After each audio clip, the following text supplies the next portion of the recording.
I recently read Delivering Happiness by the late Tony Hsieh. In 1998, Tony Hsieh dreaded going to work at a company that he built. His internet company, Link Exchange, was growing quickly, so he hired people as fast as possible. His new hires were smart and motivated to make money, but didn't seem to care much about the company. Gradually, Hsieh's company went from an all-for-one, one-for-all team environment to a company consumed with politics, positioning, and rumors.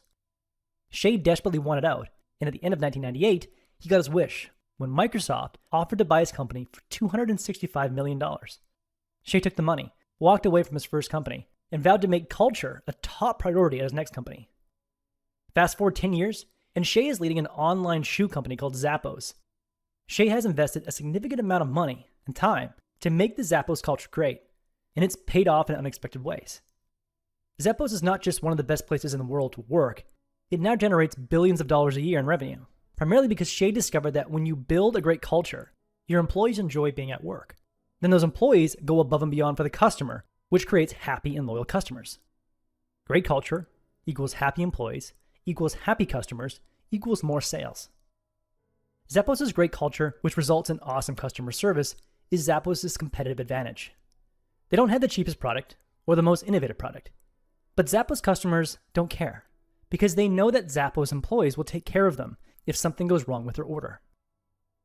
If you want to make your culture your competitive advantage, let me show you 3 pivotal decisions that Tony Hsieh made at Zappos to make the Zappos culture great.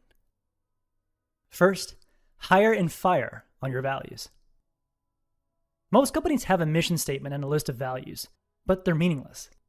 Let's say you work for a company that has building a positive team and family spirit as one of their core values, but you have a coworker who berates and demeans other employees, but is a star performer and makes the firm a lot of money.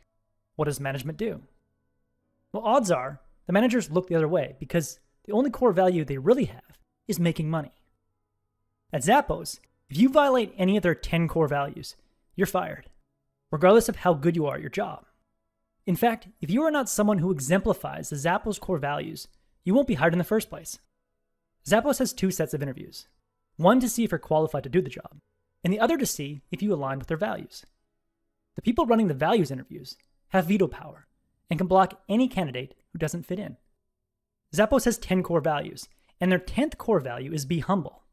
So if you brag about your accomplishments and come across as arrogant during your interview, it doesn't matter how smart you are or how much relevant experience you have or how great you'll be at the job.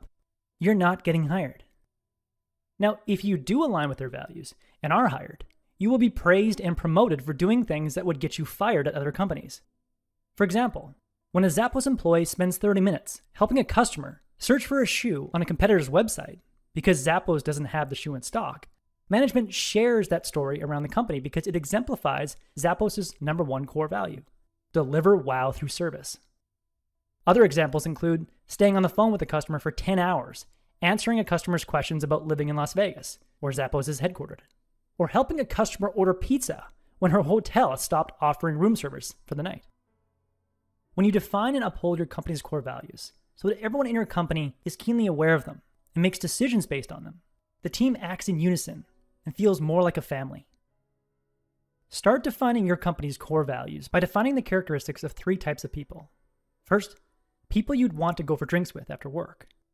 People you'd want to work evenings and weekends with if you were trying to meet an important deadline. And people you hate working with. List their characteristics and invert them. So if you hate greedy, arrogant people, then you probably value generosity and humility. Your goal is to define values that make your culture distinct, like being fun and a little weird, which is Zappos' 3rd core value. You want a list of values you are willing to hire, promote, and fire based on. Once you have a list of possible core values, consolidate the list by combining similar values and only leaving core values that are meaningful and memorable. You want everyone at your company to easily recite them. Then, make interview questions based on those core values. Create performance review metrics to gauge if your employees' actions align with your values. And then filter all major decisions through your core values, what you invest in and who you let go if you suffer a downturn. The second pivotal decision that Tony Hsieh made to create a remarkable culture at Zappos was creating a culture book. Most leaders say they want a good culture, but aren't willing to hold themselves accountable if their culture falls apart. Tony Hsieh ensured that he and his leadership team were held accountable for the culture by creating a culture book every year. Each year, the leadership team asked employees to anonymously submit their answers to the question, "What is the Zappos culture to you?" Then the team gathered all the submissions and published them uncensored and unedited, except for typos, on the company website and in a physical culture book. If a submission was negative, like a Zappos employee complaining about how the company was not giving her opportunities to learn and grow, violating Zappos' core value number 5, that negative comment was available for all to see. The leaders at Zappos were highly motivated to take corrective action and invest more in getting their culture aligned with their core values so that they can improve next year's culture book.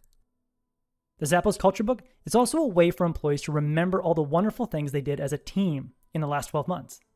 A culture book team at Zappos gathers photos from events in the past year and creates a colorful memory book.